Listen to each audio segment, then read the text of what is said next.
झुटई लेना झुटई देना, झुटई भोजन झूठ चबेना। अर्थात कुछ लोग झूठ ही स्वीकार करते हैं, झूठ ही दूसरे को देते हैं, झूठ का ही भोजन करते हैं और झूठ ही चबाते हैं। ये रामचरितमानस की एक चौपाई है। कलयुग में मानव के चरित्र का गोस्वामी तुलसीदास कुछ इस तरह वर्णन करते हैं। इन बातों को मेरे मुख से सुनकर आप चिंतित ना होइए, मैं कोई साधु नहीं हूँ, सिर्फ सत्य से आपको अवगत करा रहा हूँ।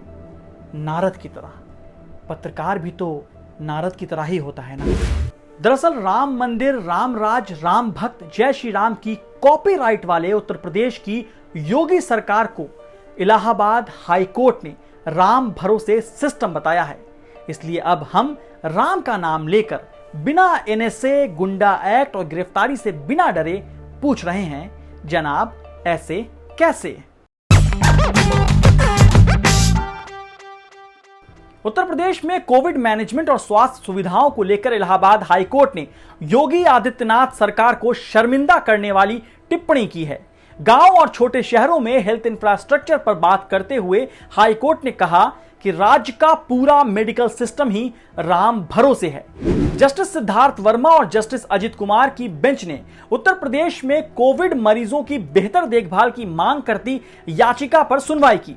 मेरठ शहर के जिला अस्पताल में एक मरीज का शव अज्ञात मानकर मामला खत्म किया गया था।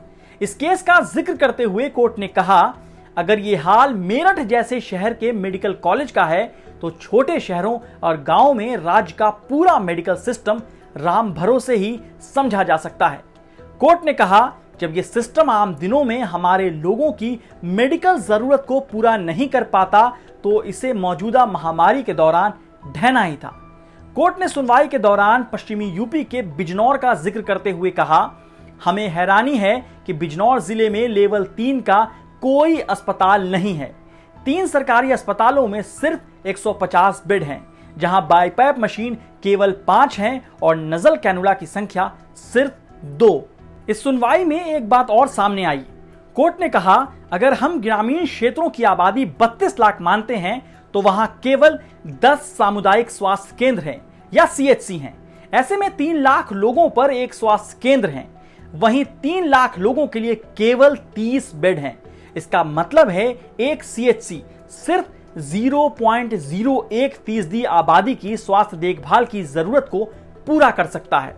हाईकोर्ट ने यह भी कहा था कि महीने भर में प्रदेश के सभी नर्सिंग होम के बेड पर ऑक्सीजन की सुविधा होनी चाहिए।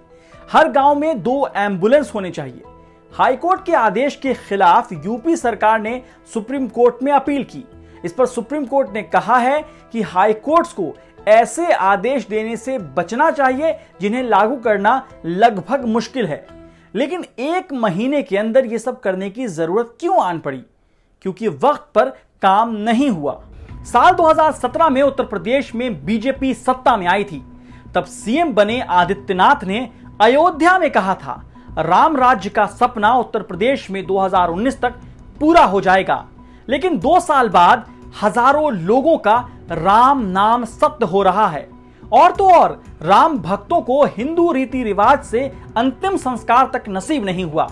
यूपी के बलिया में पुलिस ने टायर और पेट्रोल से शव जला दिए। गाजीपुर से लेकर उन्नाव में गंगा नदी में दर्जनों शव उतराते मिले हैं, तो कहीं नदी के किनारे कई शव रेत में दफन कर दिए गए। इन शवों का हाल ऐसा कि इंसानियत शर्मा जाए। अधिकारी कह रहे हैं कि ये नई बात नहीं है। यूपी और बिहार के इलाके में कुछ लोग शव नहीं जलाते बल्कि नदी के पास रेत में दफन कर देते हैं।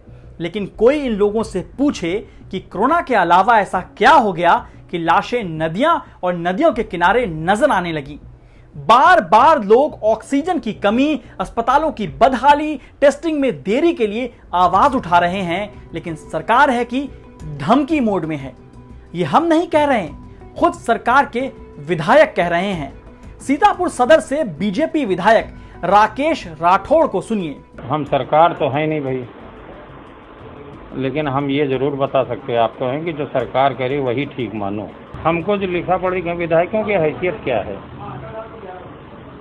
हम ज्यादा बोलेंगे तो देशद्रोह राजद्रोह हम पे भी तो लगेगा। ऐसे बदइंतजामी पर एक नहीं कई विधायक से लेकर मंत्री बोल चुके हैं। 8 मई 2021 को केंद्रीय मंत्री संतोष गंगवार ने अपने संसदीय क्षेत्र बरेली में कई चीजों की कमी को लेकर शिकायत की, जिसमें ऑक्सीजन की कमी का भी जिक्र था। इससे पहले 7 मई को बीजेपी विधायक लोकेंद्र प्रताप सिंह ने सीएम योगी आदित्यनाथ को लेटर लिखा कि उनके विधानसभा क्षेत्र में ऑक्सीजन की कमी के कारण कई लोगों की जान चली गई है। मेरठ हापुड़ के सांसद राजेंद्र अग्रवाल, राज्य मंत्री सुनील भराला, लखनऊ से बीजेपी सांसद कौशल किशोर, सब ने शिकायत की। अब अगले चुनाव या आने वाले दिनों में इन आवाज उठाने वालों के साथ क्या होगा वो राम जी जाने, लेकिन रेत में दफन शव, शमशान में जलती चिताएं, नदी में बहती लाशें बोल रही हैं और अब इन पर कोई एनएसए नहीं लग सकता है। अब भी वक्त है, सच का सामना करें, जहां गलती हुई है उसे स्वीकार कर ठीक करें। एक श्लोक है, सत्यहीना वृथा पूजा, सत्यहीनो वृथा जपा, सत्यहीनं तपो व्यर्थ मुश्रे वपनं यथा। अर्थात बंजर जमीन में बीज बोना जैसे व्यर्थ है, वैसे ही बिना सत्य की पूजा, जप और तप भी व्यर्थ है। और हम हर असत्य पर पूछेंगे, जनाब ऐसे कैसे। इस वीडियो पर लाइक, शेयर और कमेंट के साथ साथ द क्विंट और क्विंट हिंदी के यूट्यूब और फेसबुक पेज को भी फॉलो करें। एक इंपॉर्टेंट बात, इंडिपेंडेंट जर्नलिज्म को सपोर्ट करने के लिए thequint.com पर जाइए और सपोर्ट द क्विंट टैब को क्लिक करके फाइनेंशियली हमारी मदद कीजिए, ताकि हम इंडिपेंडेंट जर्नलिज्म को और मजबूती के साथ आगे बढ़ा सकें।